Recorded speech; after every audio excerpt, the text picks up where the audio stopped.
Hello বন্ধুরা, আজকে আমি চলে এসেছি মৌসুমি তোমাদের কাছে মালপোয়া মেনু নিয়ে। আজকে দোল পূর্ণিমা, তাই মালপোয়া বানিয়ে তোমাদেরকে দেখাবো। ঘরোয়া উপকরণ যা যা আছে সেগুলো দিয়েই করব আজকে। তোমরা সবাই আশা করি ভালো আছো, আমিও ভালো আছি। আমি সুজি দিয়েই বেশিরভাগ সুজিই দেবো। হাফ প্যাকেট সুজি ছিল, সেটা কাপে মেপে মেপে দিয়েছি, আর নতুন প্যাকেট থেকে কেটে আর এক প্যাকেট দিলাম। যতটা সুজি দেব পরিমাণ মতো চিনিও ততটাই দেব। অনেকে কম চিনি খায়, কম চিনি ইউজ করতে পারে, গুড় ইউজ করলেও ভালো। আমি 6 কাপ সুজির মধ্যে 3 কাপ থেকে 3.5 কাপ চিনি দিলাম, ছোট স্টিলের কাপে মাপ করে। আর আমি 1 কাপ ময়দা দিয়ে দেবো তার সাথে। কয়েকটা 6-7টা এলাচ দানা ভালো করে হামাল দিস্তাতে কুটে দিয়ে দিয়েছি।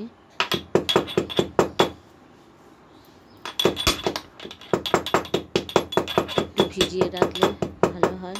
আমি তাও 1 ঘন্টা মতো ভিজিয়ে রেখেছি সুজিটা ভিজিয়ে রাখলে জলটা অ্যাবজর্ব করে ভালো, একটু ফুলে উঠবে। তারপরে জলের পরিমাণটাও তুমি তাহলে বুঝতে পারবে। আমি 1 কাপ মতো ময়দাও দিয়ে দিলাম। এবার ভালো করে শুকনো ইয়েতে নেড়ে তারপর জল দিয়ে দিয়ে দেখাবো। আমাদের ঘরে মালপোয়া খেতে সবাই খুব ভালোবাসে। মালপোয়া মাঝে মাঝে করি, তো আমাদের শ্বশুরবাড়িতে নিয়ম হচ্ছে মালপোয়া আর ঘুগনি করা দোল পূর্ণিমার দিন। যারা বাড়িতে রং দিশা আসে তাদেরকে খাওয়ানোর জন্য। তো এখন তো আর কেউ অত রং দিতেও আসে না, তুমি যাবে তারপরে রং খেলা হয়। একটু গোটা মৌরি দিয়ে দিলাম, খুব সুন্দর গন্ধ আসে। সামান্য একটু নুন দিয়ে দিলাম, ভালো করে ব্লেন্ড করে নেব। হাতে করে ব্লেন্ড করে নিচ্ছি, হাতাতে করে। এদিকে তেলটাও গরম হতে দিয়েছি কড়াইয়ে। খুব টাইট হয়ে গেছে, থিকনেসটা নিজের আন্দাজ মতো বুঝে নেবে।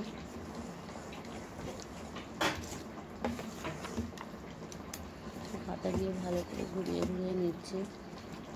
তেলটা ভালোই ফুলে গেছে।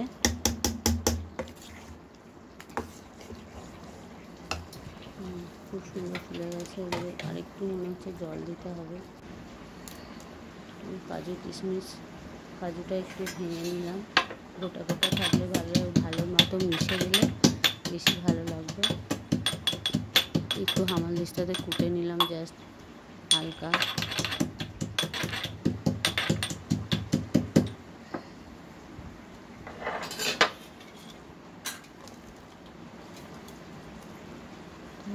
তালে সকালে রূপসাগরে ঢেউ লাগে, সাদা কালো ছন্দে।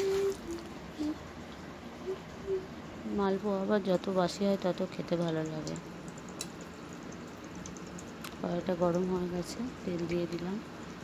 একটু বেশি করে তেল দিতে হবে মালপোয়াগুলো ভাজার জন্য।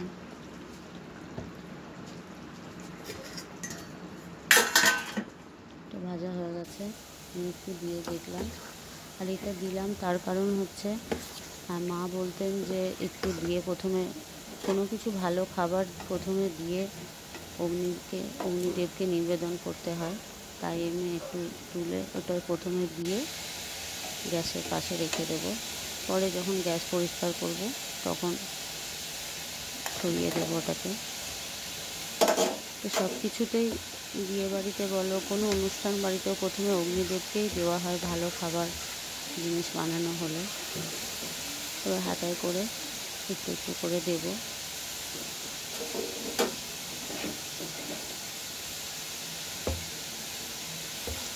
একটা একটা করে ভাজলে ভালো হয়, কিন্তু আমার খুব তাড়াতাড়ি আছে তাই দুটো করেই দিচ্ছি। একটু বড় বড়ই হচ্ছে। একটু মালপোয়া ছোটো ছোটো হলেও খেতে ভালো লাগে, দেখতেও ভালো লাগে। কিন্তু এখন সময়টা সবারই হাতে কম বলে সবাই তাড়াতাড়ি করতে যায় সব কিছু। উল্টো পাল্টে দিলাম।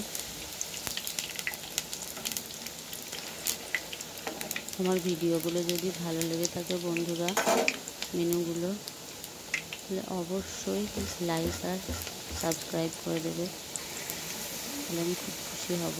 কারণ আমি নতুন ভিডিও বানাচ্ছি, কত ভালো হয়তো হচ্ছে না, তোমাদের কাছে ক্ষমা চেয়ে নিচ্ছি তার জন্য। একটু উল্টো পাল্টে দেবো মালপোয়াগুলো।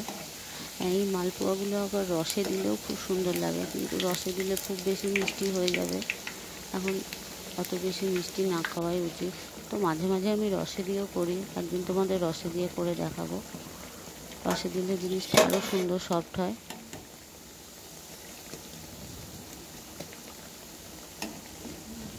এইভাবে অনেক সবগুলো আমি ভেজে নেব।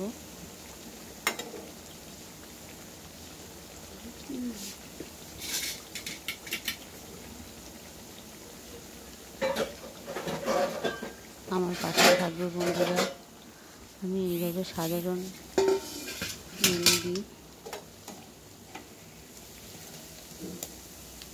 তেলগুলো একটু চিপে চিপে নেব, কারণ মালপোয়াতে খুব তেল অ্যাবজর্ব করে, অত তেল থাকলে ভালো না।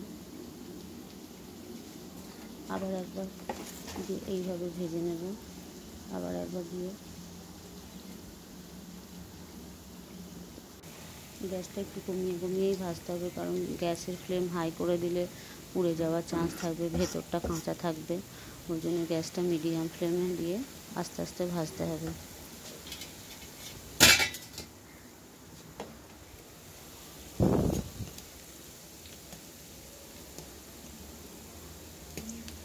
এইভাবে সবগুলো ভেজে নিতে হবে আস্তে আস্তে। হাতে ঢালে সাদা বাজে,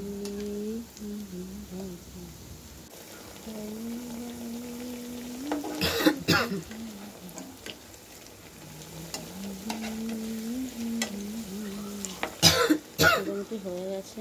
তোমাদেরকে লাস্টে ছোট করে দেখালাম। যদি ভালো লেগে থাকে অবশ্যই লাইক করবে, বন্ধুদের পাশে থাকবে।